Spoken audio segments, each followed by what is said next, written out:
Hola, buenos días. Mi nombre es Daniel Ondé y les voy a presentar la ponencia titulada Validación en población universitaria de un instrumento para evaluar la competencia de comunicación oral. Esta ponencia está dentro del simposio que organiza el profesor Jesús María Alvarado Izquierdo.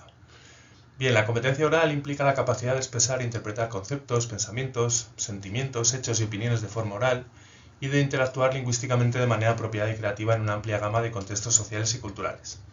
Además, la competencia en comunicación oral está estrechamente vinculada a la habilidad de percibir las reacciones de los demás, adaptarse al entorno y, por tanto, a los aspectos emocionales y de autorregulación. En este sentido, varios estudios han mostrado que la competencia oral mantiene una estrecha relación con la inteligencia emocional. También es importante señalar que la competencia oral se desarrolla de la mano de la competencia lectora, por lo que resulta esperable que ambas variables estén relacionadas. Este aspecto también ha sido detectado en estudios previos. Bien, para la medición de esta importante competencia, recientemente se ha diseñado y validado un instrumento denominado Test de Competencia Oral Autopercibida, el TECOA, sus siglas en inglés serían TESOC. Esta validación se realizó en educación secundaria. El diseño del instrumento está orientado desde una perspectiva pragmática de la enseñanza del lenguaje oral, de la lengua oral.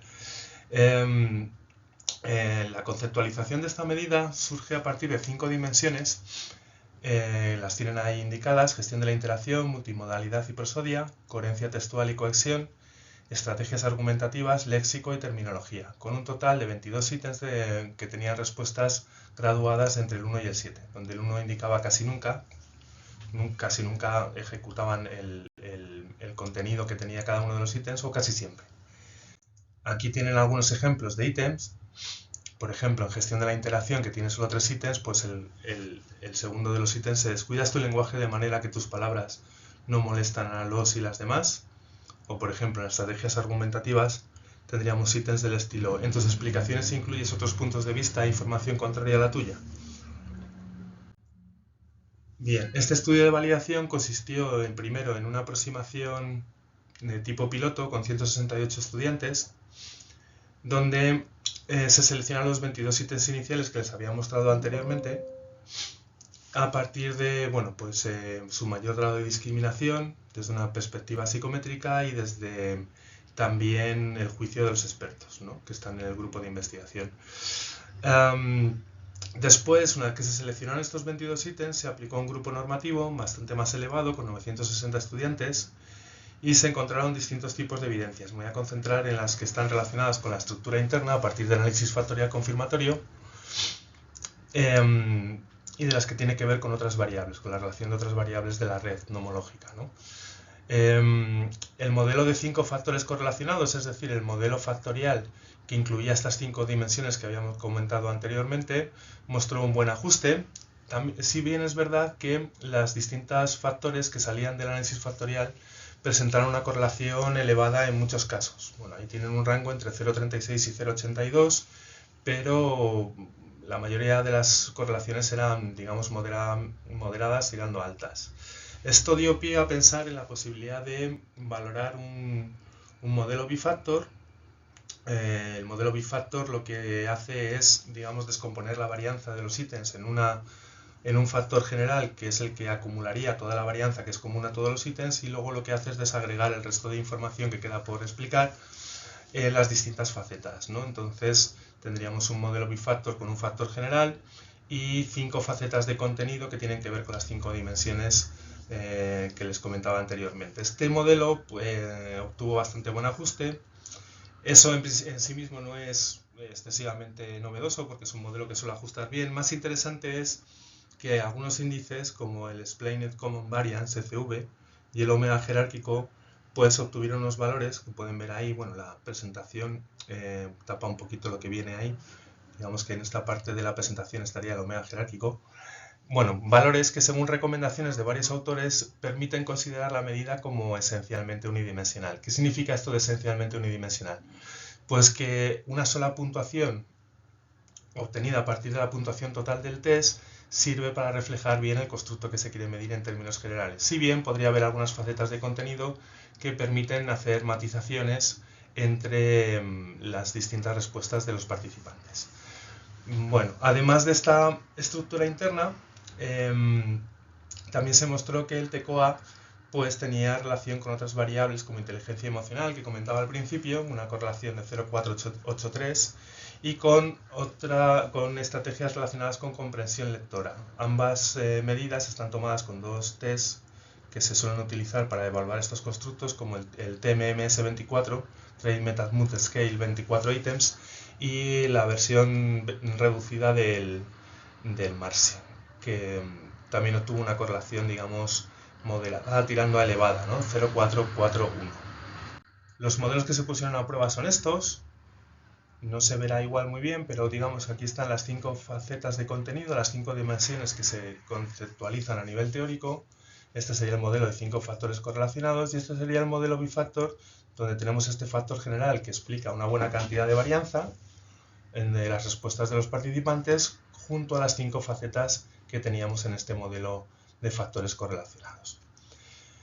Bueno, pues con esta información previa, digamos que el reto ahora era tratar de aplicar el TCOA con estudiantes universitarios y ver un poco, valorar, tener una primera aproximación, porque, bueno, como les comentaré luego más adelante, hacer el salto de una población a otra con distintas características, pues puede tener ciertas implicaciones psicométricas relevantes.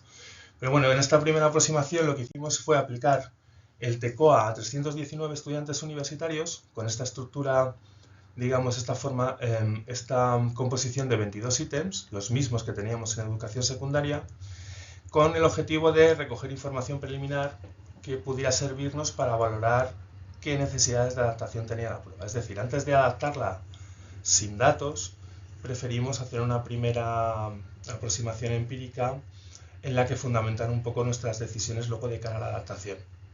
Perdón. Las características de las muestras las tienen ahí reflejadas. La mayoría de la muestra estaba compuesta por mujeres, un 86%, frente a un 14% de hombres. Las entrevistas, es decir, la aplicación del TCOA se aplicó en la Universidad Complutense de Madrid a través de los profesores que formamos parte del grupo de investigación. Y como pueden ver, hay más de un 50% de test que provienen de la Facultad de Trabajo Social, un 31,7% de Psicología y aproximadamente un 10% en Logopedia. Y la mayoría de estos test se aplicaron en primer y segundo curso. Lógicamente, la media de edad de los participantes se situó pues, en torno a los 19-20 años. La desviación típica no es demasiado elevada. Bueno, algunos análisis preliminares. En primer lugar, ahí tienen la comparación entre hombres y mujeres.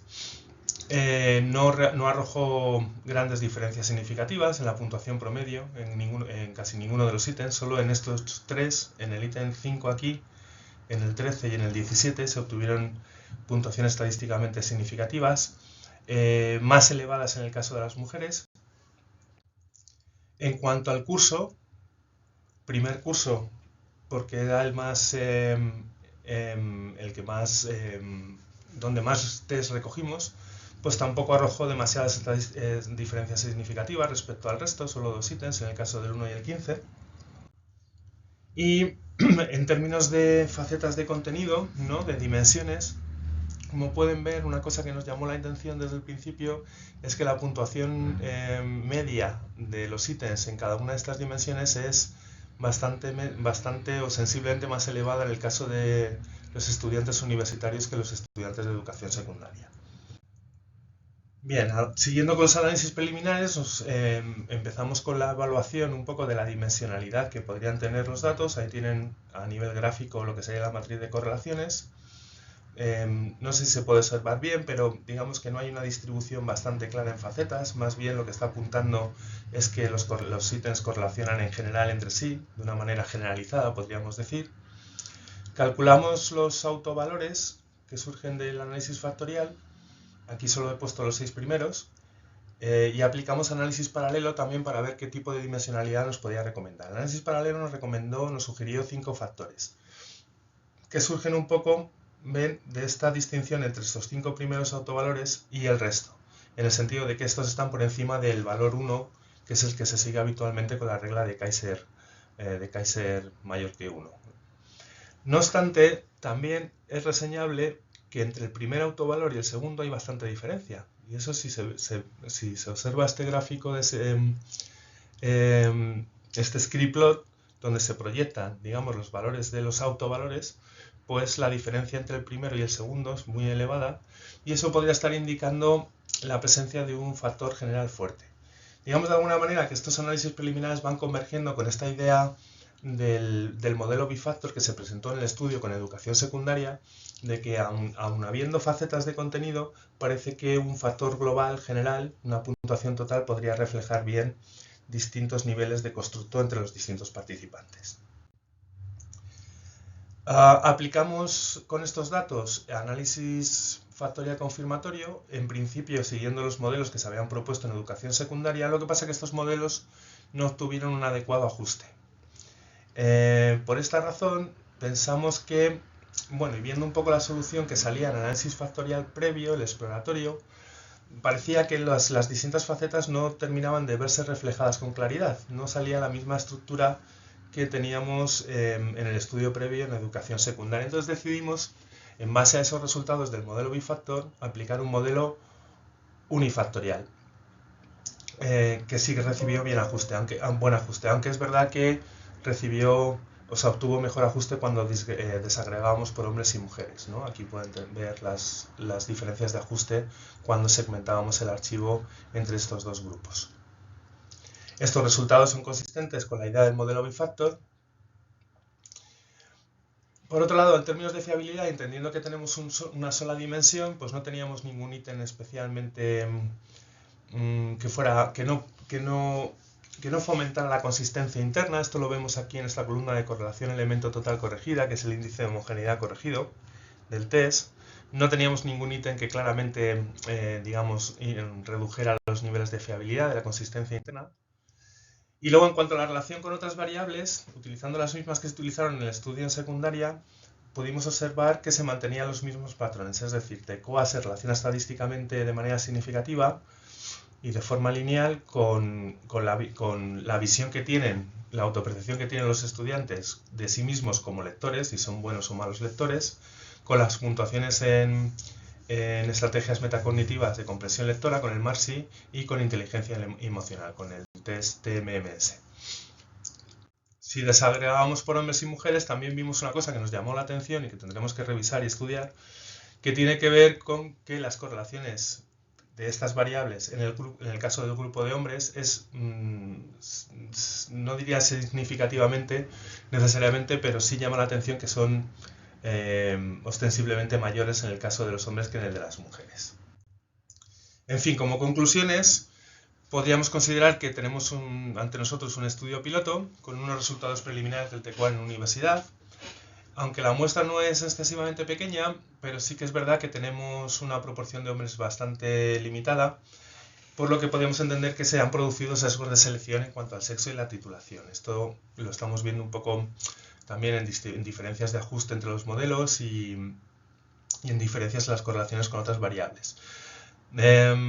Estos datos son insuficientes para evaluar invarianza y todo este tipo de resultados pues, nos deberían llevar a potenciar el diseño con nuevas muestras. No solo teniendo en cuenta un equilibrado mayor en cuanto al sexo, sino también tener en cuenta que distintas titulaciones pueden acarrear distintas proporciones en cuanto a hombres y mujeres dentro de su población de estudiantes. Parece que hay un factor general fuerte, hay una estructura unidimensional, y que la relación con otras variables, pues se mantienen a nivel general con el estudio de educación secundaria, aunque difieren un poco si separamos hombres y mujeres, pero bueno, estos resultados son tentativos, por lo que comentaba por los sesgos de selección. Y también en cuanto a qué ha pasado con las facetas, con estas dimensiones, una hipótesis de partida podría ser que, como tenemos promedios bastante más altos en el caso de universitarios en las distintas dimensiones, tal vez esta distinción de contenido puede que haya tocado techo, es decir, que puede ocurrir que el tipo de enunciados que tenemos para educación secundaria, sean como, digamos, demasiado fáciles de cumplir por parte de la población universitaria. Este tipo de cosas nos deben llevar también a la revisión de los enunciados de los ítems. En fin, en resumen, estos serían los resultados. Muchas gracias por su atención.